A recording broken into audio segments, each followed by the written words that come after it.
در فهرست نوشده وزارت کشاورزی چین در بخش مال و چاروای خانگی دیگر سگ همچون جانور مورد استعمال ساکنان ذکر نمی شود.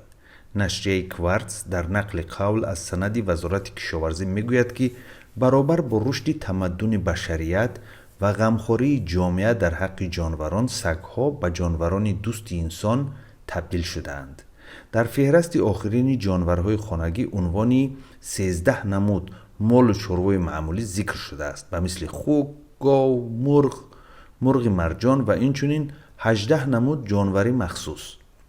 در میان آنها وزارت کشاورزی چین مثلا نمودهای گوناگون آهو را یاد کرده است که مخصوص برای استعمال انسان پرورش می شود. این فهرست نهایی نیست و احتمالاً باز تکمیل می شود. سند وزارت کشاورزی تا 8 می به بررسی جامعه گذاشته شده است. نشر شدن این سند گمانها در زمینه این را که خروج کووید 19 در پی کرونا ویروس می توانست در نتیجه از جانور وحشی به انسان گذشتن ویروس پیدا شود.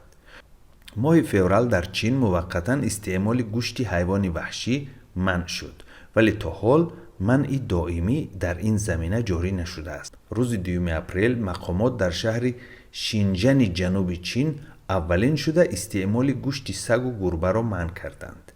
انیمالز آزیا که یک سازمان حامی حقوق جانوران در هنگ کنگ می باشد میگوید همه ساله در چین 10 میلیون سگ و 4 میلیون گربه کشته و استعمال می شود. این تجربه را فعالان حقوق جانوران هرچی بیشتر مورد انتقاد قرار می دهند.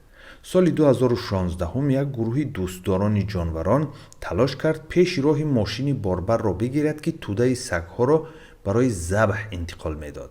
در داخل ماشین 320 سگ بود و بحث فعالان با راننده بلت و کوب گذشت.